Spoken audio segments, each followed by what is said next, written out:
কিছু মানুষ দেখবেন ট্রান্সজেন্ডার, তারা তাদের লিঙ্গকে চেঞ্জ করে ফেলে। কেন করে জানেন? ছেলে মানুষ অথচ মহিলা হয়ে গেল। চুল দাড়ি মুছ কেটে ফেললো, সমান যা চুল দাড়ি মুছ ছিল সাফ সুতরা করে নিল, একেবারে সুন্দর করে মহিলা সাজলো, কান মাসি পরলো, নাক মাসি পরলো, এইরকম করে মহিলা সাজলো। সাজার পরে নিজের বাড়িতে যায়, যাওয়ার পরে বিবিকে বাড়ি থেকে বের করে দেয়, বলে সর্বনাশী আমার বাড়ি থেকে বের হ, আমার বাড়ি থেকে বের করে দেয়। এরপরে মহিলা সেজে বাকি জীবন কাটায়, শাড়ি পরে, ওড়না পরে, ছায়া ব্লাউজ পরে মহিলা সেজে জিন্দেগি যাপন করে। ওকে যদি আপনি জিজ্ঞাসা করেন তুমি এমনটা কেন করছো, তখন সে আপনাকে বলবে যে আমি স্বপ্ন দেখেছি আল্লাহর সাথে আমার বিবাহ হয়েছে। বলেন নাউজুবিল্লাহ। ওর দাবি কি? আল্লাহর সঙ্গে নাকি বিবাহ হয়েছে। সে বলে আমি যদি এখন নিজেই আল্লাহর বউ হই তা আমার আবার কিসের বিবি প্রয়োজন? আমি মহিলা সেজে জিন্দেগি যাপন করব, আমার কোনো বউয়ের প্রয়োজন নেই, স্ত্রীর প্রয়োজন নেই। আর আজকে এই চক্রান্তে সারা পৃথিবীকে ডোবানোর চেষ্টা করছে এই ট্রান্সজেন্ডার, এই শয়তানের দলেরা। তারা মনে করছে যে এমনি করে সারা পৃথিবীর মানুষকে জেন্ডার চেঞ্জ করব, এই পায় তারা করছে। এই যে ট্রান্সজেন্ডার স্বপ্ন দেখেছে আল্লাহর সঙ্গে বিবাহ হয়েছে, এই ধরনের শয়তানদেরকে যদি আপনি জিজ্ঞাসা করেন এমন করে করো, তখন সে বলবে আল্লাহর সাথে বিবাহ হয়েছে, দেখেছি, আমার বইয়ের দরকার নেই, এমনি করে জিন্দেগি যাপন করলেই আল্লাহকে পেয়ে যাব। বলেন নাউজুবিল্লাহ। আবার কিছু মানুষ দেখতে পাবেন, আমি একবার দেখেছিলাম, জলসা করে আসছিলাম, আস্তে আস্তে দেখছিলাম যে কিছু মানুষ, আপনার যুবক ছেলে, আপনার এই মাথাতে একটা কালো ফেটা বেঁধেছে, 5-7 জন এইরকম করে বেঁধে একজনের নাম জপ করছে, নামটা হচ্ছে বকুল বাবা, বাবা বকুল, বাবা বকুল, বাবা বকুল, এমনি করছে। তো বুঝতে পারলাম না এমন কেন করছে। একটুখানা গাড়িটা যখন সামনে এগিয়ে গেল তখন দেখলাম একটা যুবক মানুষ, যার পরনে জামা প্যান্ট, পায়জামা, প্যান্টি, জাঙ্গিয়া কিচ্ছু নাই, একেবারে উলঙ্গ হয়ে আছে। আর ওর কাছে কিছু যুবতী সুন্দরী মহিলারা গেছে, যাওয়ার পরে ওর কাছে গিয়ে গলায় ঢোল আছে, ঢোলে বাড়ি মারছে, আর ওই ন্যাংটার চারপাশে ঘুরছে আর বলছে একটা জ্ঞানের বাতি জ্বালায়া দাও ন্যাংটা বাবা আমার অন্তরে, আরে যেই বাতিটা দিয়ার ন্যাংটা দেখবো আমি তোমারে, দিনে ন্যাংটা রাতে ন্যাংটা, ন্যাংটা থাকে আমার অন্তরে, ন্যাংটার কথা মনে পড়ে, মন থাকে না সংসারে। বলেন নাউজুবিল্লাহ। এখানে 3টা মানুষ দেখেন, ভালো করে লক্ষ্য করেন। 1, ন্যাংটার নাম জপ করছিল। 2, ন্যাংটার কাছে সাহায্য চাচ্ছিল। 3, ন্যাংটা হয়েছিল। ওদের 3 জনের উদ্দেশ্য দেখুন। যেই ব্যক্তি ন্যাংটার নাম জপ করছিল, ওকে যদি আপনি বলেন তুমি আল্লাহর নাম জপ করা বাদ দিয়ে ন্যাংটার নাম কেন জপ করো, তখন সে আপনাকে বলবে এই ন্যাংটার নাম জপ করলে আল্লাহকে পাওয়া যাবে। এবারে দ্বিতীয়, যে ন্যাংটার কাছে জ্ঞানের ভিক্ষা চাইছিল, ওকে যদি আপনি জিজ্ঞাসা করেন যে তুমি আল্লাহর কাছে চাও, আল্লাহ বলেছেন ওয়াকালা রাব্বুকুম উদউনি আস্তাজিব লাকুম, আল্লাহর কাছে চাইলেই পাওয়া যাবে, আল্লাহ বলেছেন, আল্লাহর কাছে বাদ দিয়ে ন্যাংটার কাছে কেন চাচ্ছ? সে আপনাকে বলবে এই ন্যাংটার কাছে চাইলেই আল্লাহকে পেয়ে যাব। এবারে যে ন্যাংটা হয়ে থাকে ওকে আপনি জিজ্ঞাসা করেন, যুগ জামানা এত এগিয়ে গেল, মানুষ সারা পৃথিবীকে হাতের মুঠোয় করলো, শয়তান কোথাকারে, এই সময় তোমাকে জামা প্যান্ট পরতে হবে, এই সামান্য বোধগম্যটুকু নেই, কেন তুমি ন্যাংটা হয়ে থাকো? তখন সে আপনাকে বলবে যারা বেশি খরচ করে তারা শয়তানের ভাই। কি বলবে? যারা বেশি খরচ করে তারা শয়তানের ভাই। সে বলবে পৃথিবীতে যখন এসেছিলাম ন্যাংটা হয়ে এসেছিলাম, এখন যদি জামা প্যান্ট পরি তাহলে তো বেশি খরচা হয়ে যাবে, অতএব বেশি খরচ করব না, ন্যাংটা হয়ে থাকবো। ন্যাংটা হয়ে থাকে ওরও একটা উদ্দেশ্য, ও ভেবেছে এমনি করে থেকে আল্লাহকে পাওয়া যাবে। আল্লাহকে পাওয়ার জন্য আজ সারা পৃথিবীর দিকে দেখেন, রাস্তা দিয়ে যাবেন, একটা 4 চাকা গাড়ি যাচ্ছে, একটা লরি যাচ্ছে, ট্রাক যাচ্ছে, দেখবেন ওটার সামনে একটা চপ্পল ঝুলিয়ে রেখেছে। আপনি জিজ্ঞাসা করেন তোমার এত দামি সম্পদের সামনে কেন ছিঁড়া চপ্পলটাকে ঝুলিয়ে রাখলে? তখন সে আপনাকে বলবে এই ছিঁড়া চপ্পলের মাধ্যমে আল্লাহকে পাবো, আল্লাহর দয়া পাবো, সেই কারণে এই ছিঁড়া চপ্পলটা ঝুলিয়ে রেখেছি। বাংলাদেশে গেলাম, দেখ কিছু মানুষ দেখা যাচ্ছে, মুরব্বী মানুষ, আপনার জুব্বা পরে আছে, টুপি পরে আছে, সুন্দর চেহারা, সুন্নাতি চেহারা। ও পেশাব করলে বেটা পানি নিল না, পেশাব করে পানি নেয় না। ওকে জিজ্ঞাসা করেন পানি কেন নিলা না? তখন সে বলবে যেই পানির জন্য হাসান আর হুসাইন কারবালাতে শহীদ হয়েছে, সেই পানি আমি ওই কাজে ব্যবহার করব, পেশাব করে পানি নেয় না। ওকে বলেন আচ্ছা পানি নিলেন না, ঢেল মাটি এইগুলো তো ব্যবহার করতে পারেন। তখন সে বলবে বেটা পাগল হইছো, যেই মাটি দিয়ে আল্লাহ আদম রে বানাইছে সেই মাটি আমি ওই কাজে ব্যবহার করব। পেশাব করে পানি নাই না, পায়খানা করে পানি নাই না। বলেন তো এমনি করে জিন্দেগি যাপন করা সহজ? কথা বলেন সহজ? একবার আপনি পারবেন? সম্ভব না। কিন্তু ও পেশাব করে পানি নাই না, পায়খানা করে পানি নাই না, অমনি করে জিন্দেগি যাপন করে। ওকে যদি আপনি জিজ্ঞাসা করেন তুমি এমন কেন করছো, তখন সে বলবে এমনি করে চলে আল্লাহকে পাবো, আল্লাহর দয়া পাবো, এই কারণে এমনটা করছি। বন্ধুগণ, এমনি করে সারা পৃথিবীর দিকে যদি আপনি তাকান, হাজারো মানুষ হাজারো পথ পদ্ধতি অবলম্বন করেছে শুধুমাত্র আল্লাহকে পাওয়ার জন্য। আমাদের পার্শ্ববর্তী একটা জেলা আছে, জেলাটার নাম হচ্ছে পাথর চাপড়ি। ওইখানে একটা মাজার আছে, দাতা মাহবুব শাহর মাজার। ওই মাজারে মানুষজন যায়, যাওয়ার পরে বলে বাবা মানিক পীর তোমার নামে খাইয়া দিব 700 ফকির।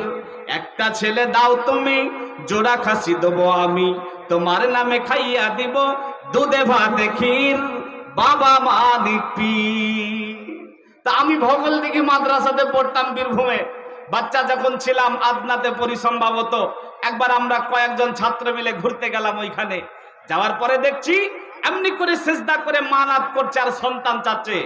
তা আমাদের চিন্তা হলো যে এর আবার কি পাওয়ার ক্ষমতা আছে, সন্তান দিতে পারে। ওর পাওয়ার ক্ষমতা জানার জন্য ওর জীবনী পড়তে আরম্ভ করলাম। ওই জায়গাতেই 5 টাকা দিয়ে কিনে পাওয়া যাচ্ছিল একটা বই, বুকলেট, কয়েক পৃষ্ঠার বই। পড়তে পড়তে এই পৃষ্ঠা সেই পৃষ্ঠা দেখি, পড়তে পড়তে দেখি যে দাতা মাহবুব শাহ নিজেই বাঝা, ওরই কোনো সন্তান ছিল না। এখন বাঝার কাছে যায় মানাত করে আর সন্তান চাই। ওর কাছে যারা সেজদা করছে ওদেরকে জিজ্ঞাসা করেন কেন সেজদা করছো, তখন সে বলবে একে সেজদা করার মাধ্যমে আল্লাহকে পাবো, আল্লাহর দয়া পাবো। মাজারে যাই, চাদর দেয়, আগরবাতি দেয়, ফুল দেয়, মানাত করে, যাই করে না কেন ওদের উদ্দেশ্য একটাই যে এমনি করলেই আল্লাহকে পাওয়া যাবে। এমনি করে যদি আপনি সারা পৃথিবী দেখেন, স্বল্প সময় আপনাকে আমি বলতে পারছি না, হাজারো পথ পদ্ধতি আছে যেইগুলা বলা সম্ভব নয়। এমন নোংরা নোংরা যদি আপনাকে বলি আপনার রাতের ঘুম হারাম হয়ে যাবে, চিন্তায় পড়ে যাবেন যে মানুষ এমনটা করে আল্লাহকে পাওয়ার জন্য। এরকম হাজারো পথ পদ্ধতি পৃথিবীর মানুষ বানিয়ে নিয়েছে। চলেন আপনি জিজ্ঞাসা করেন কোরআনকে, কোরআন তুমি বলে দাও এত পথ পদ্ধতি, এর মধ্যে আল্লাহকে পাবো কি করে? আল্লাহকে পাওয়ার রাস্তা কোনটা? কোন হুজুর এদের পরে একবারে এদের পরেই ভরসা করবেন না। তার কারণ যে যে মতবাদের সে সেই দিকে ডাকবে। একটা ছেলে 4 রাস্তার মোড়ে দাঁড়িয়ে আছে, যাবে কলকাতা। তো একজন মুরব্বী এসে বলছে কোথায় যাবা? তো বলে কলকাতা যাব। বলছে পূর্ব দিকে চলে যাও, ওই দিকে কলকাতা। তখন ছেলেটা পূর্ব দিকে চলে গেল, পূর্ব দিকে দাঁড়িয়ে আছে। আরেকজন মুরব্বী এসে বলছে কোথায় যাবা? তো বলে কলকাতা যাব।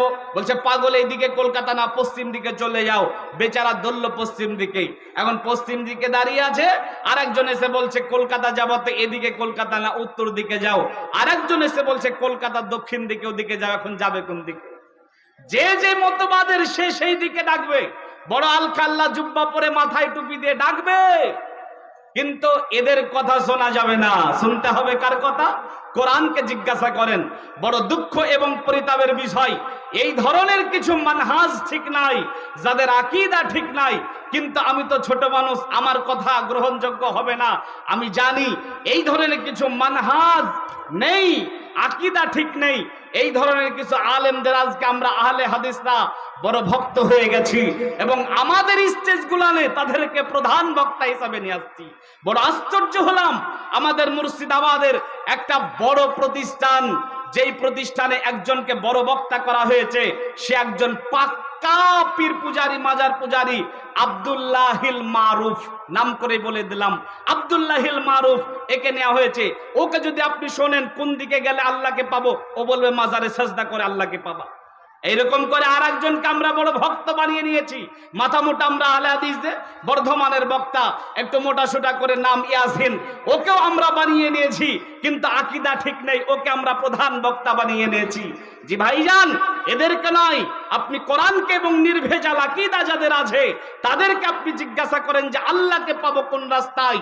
দেখবেন যারা আকীদা ঠিক আছে, কোরআনের আয়াত আপনার সামনে পড়বে। কোরআন আপনাকে বলছে বিসমিল্লাহির রহমানির রহিম, কুল ইন কুনতুম তুহিব্বুনাল্লাহ ফাত্তাবিউনি ইউহিব্বুকুমুল্লাহ ওয়া ইয়াগফির লাকুম যুনুবাকুম ওয়াল্লাহু গফুরুর রহিম। আল্লাহ বলেন, নবী গো আপনি বলে দিন আপনার উম্মতদেরকে, তারা যদি আমাকে ভালোবাসতে চায়, তারা যদি আমাকে পেতে চায়, ফাত্তাবিউনি, তারা যেন আপনার ইত্তেবা করে, আপনার দেখানো পথে চলে, আপনার আইডিয়ালটাকে নিজের জীবনের মডেল বানিয়ে নেয়, আপনাকে যেন তারা অনুসরণ করে। আল্লাহ বলেন যদি তারা আপনাকে মেনে নেয়, ইউহিব্বুকুমুল্লাহ, আল্লাহ বলেন তাহলে তারা আমার ভালোবাসা পেয়ে যাবে। সাথে সাথে ওয়া ইয়াগফির লাকুম যুনুবাকুম ওয়াল্লাহু গফুরুর রহিম। আল্লাহ বলেন আমি তাদের গুনাহগুলোকে ক্ষমা করে দেব, আর আমি আল্লাহ গুনাহকে ক্ষমা করতে বড় ভালোবাসি। এ নবীর উম্মতির দল, মাইকের আওয়াজ স্বল্প জায়গাতে যাচ্ছে, স্বল্প শ্রোতা এখানে বসে আছেন, কিন্তু ইন্টারনেটের মাধ্যমে সারা পৃথিবীর বাংলাভাষী এই বক্তব্য শুনবে। আমি সারা পৃথিবীর বাংলাভাষী মানুষদেরকে বলতে চাচ্ছি, শুনে নাও রে নবীর উম্মতের দল, ঈসা আলাইহিস সালামকে আল্লাহর সন্তান বানাবার মাধ্যমে আল্লাহকে পাওয়া যাবে না। মারিয়াম আলাইহিস সালামকে আল্লাহর স্ত্রী বানাবার মাধ্যমে আল্লাহকে পাওয়া যাবে না। হাত দিয়ে মূর্তি তৈরি করে তার সামনে সাজদা করে আল্লাহকে পাওয়া যাবে না। কোন পীর সাহেবের অন্ধ মুরিদ হয়ে আল্লাহকে পাওয়া যাবে না। ইমামের অন্ধ মুকাল্লিদ হয়ে আল্লাহকে পাওয়া যাবে না। ইমাম আবু হানিফার অন্ধ মুকাল্লিদ হয়ে আল্লাহকে পাওয়া যাবে না। ইমাম শাফির অন্ধ মুকাল্লিদ হয়ে আল্লাহকে পাওয়া যাবে না। ইমাম ইবনে হিম্বালের অন্ধ মুকাল্লিদ হয়ে আল্লাহকে পাওয়া যাবে না। ইমাম মালিকের অন্ধ মুকাল্লিদ হয়ে আল্লাহকে পাওয়া যাবে না। বাপ দাদার রীতিনীতি অনুসরণ করে আল্লাহকে পাওয়া যাবে না। যদি আল্লাহকে পেতে চায়, আল্লাহর কোরআন বলছে, নবী গো আপনি বলে দিন আপনার উম্মতদেরকে, তারা যদি আপনাকে মেনে নেয়, আপনার দেখানো পথে চলে, আপনার আদর্শটাকে মেনে নেয়, আপনাকে যদি তাদের জীবনের মডেল মেনে নেয়, ইউহিব্বুকুমুল্লাহ, আমার ভালোবাসা পেয়ে যাবে। তাহলে আল্লাহর ভালোবাসা পাওয়ার রাস্তা একটাই, সেটা হলো মুহাম্মদুর রাসূলুল্লাহ সাল্লাল্লাহু আলাইহি ওয়াসাল্লামের অনুসরণ করতে হবে। কিন্তু বড় দুঃখ এবং পরিতাপের বিষয়, আমরা মুহাম্মদ সাল্লাল্লাহু আলাইহি সাল্লামের আদর্শ মানি না। আজকে আমরা মুহাম্মদ সাল্লাল্লাহু আলাইহি সাল্লামকে ভালোবাসি ঠিকই, মুহাম্মদ সাল্লাল্লাহু আলাইহি সাল্লামের আদর্শ মানে না। আশিক রাসূল দাবি করে, অথচ কাছে যাওয়া যায় না জর্দের গন্ধায়। তেরেঙ্গা গুটকা খেয়ে দাঁতগুলাকে তরমুজের বিচি বানিয়ে নিয়েছে। আশিক রাসূল দাবি করে, অথচ চেহারায় কোনো রাসূলের আদর্শ খুঁজে পাওয়া যায় না, কথাতে কোনো রাসূলের আদর্শ খুঁজে পাওয়া যায় না, দাবি করে আশিক রাসূল। বন্ধুগণ, টাইম আমার হাতে আর মাত্র 2 থেকে 3 মিনিট। একটা হাদিস আপনাকে বলে যাচ্ছি, মনে রেখে দেবেন। পৃথিবীতে সর্বনিকৃষ্ট একজন সেই ব্যক্তিও বলছে মুহাম্মদ সাল্লাল্লাহু আলাইহি সাল্লামের আদর্শ মানলে আল্লাহকে পাওয়া যাবে। ফাতেমা বিনতে কায়েস রাদিয়াল্লাহু তাআলা আনহা বলেন, সামিতু মুনাদি উনাদিয়া সালাতুল জামি'। ফাতেমা বিনতে কায়েস রাদিয়াল্লাহু তাআলা আনহা বলেন, আল্লাহর নবীর বাড়ি, আল্লাহর নবীর মসজিদ থেকে ঘোষণা আসলো সালাত আরম্ভ হয়ে যাচ্ছে। ফাখালাসতু ইলাল বাইত, আমি আমার বাড়ি থেকে বের হলাম। ফাসাল্লাইতু মার রাসূল সাল্লাল্লাহু আলাইহি ওয়াসাল্লাম, আল্লাহর নবীর সঙ্গে সালাত আদায় করলাম। যখন সালাত শেষ হয়ে গেল, জালাসা আলা মিম্বারিহি, আল্লাহর নবী মিম্বারের উপরে উঠে বসলেন। ওয়া হুয়া ইউজাহি, আল্লাহর নবী মৃদু হাসছিলেন। আল্লাহর নবী মিম্বারের উপরে উঠে সকলকে লক্ষ্য করে বললেন, নিজ নিজ জায়গায় যেন বসে থাকি। আমরা স্ব জায়গায় বসে থাকলাম। এবারে আল্লাহর নবী বললেন, হাল তাদরুনা মা জামাতুকুম, তোমরা কি জানো তোমাদেরকে কেন বসতে বলেছি? সাহাবারা বলেন, আল্লাহ ওয়া রাসূল আলাম, আল্লাহ রাসূল ভালো জানেন। বক্তা চলে এসেছেন, যে বক্তা চলে এসেছে আমার উস্তাদ, ছোটবেলা থেকে এনাদের বক্তব্য শুনি। অতএব বক্তাকে বসিয়ে রেখে তো আলোচনা করা ঠিক হবে না, যার জন্য আমার টাইমও শেষ। আর মাদানী সাহেব আমাকে আগে ইশারা করে দিয়েছেন 30ই শেষ করবেন। এই পর্যন্ত আলোচনা শেষ করলাম, সামনের দিকে না নিয়ে গিয়ে যেইটুকু আলোচনা করলাম আপনাকে এই দাওয়া দিতে যাচ্ছি, মুহাম্মদ সাল্লাল্লাহু আলাইহি সাল্লামের আদর্শ মানবেন। জীবনের প্রত্যেকটা সেকেন্ডে, প্রত্যেকটা মুহূর্তে ইবাদতের জগতে তো মানতেই হবে। আপনার সালাত, আপনার সিয়াম, আপনার হজ, আপনার যাকাত, আপনার তাহাজ্জুদ, আপনার জিকির, আপনার আজকার, আপনার দরুদ, এগুলো তো মুহাম্মদ সাল্লাল্লাহু আলাইহি সাল্লামের আদর্শ মানতেই হবে। আপনি বাধ্য, চলার জীবনেও মুহাম্মদ সাল্লাল্লাহু আলাইহি সাল্লামের আদর্শ মানতে হবে। জীবনের প্রত্যেকটা সেকেন্ডে উঠতে বসতে শুতে চলতে আপনার নেতা হচ্ছে মুহাম্মদুর রাসূলুল্লাহ সাল্লাল্লাহু আলাইহি সাল্লাম। যদি ওনার আদর্শ মেনে নিতে পারেন তাহলে আল্লাহকে পাবেন, আল্লাহর দয়া পাবেন। আসসালামু আলাইকুম ওয়া রাহমাতুল্লাহ।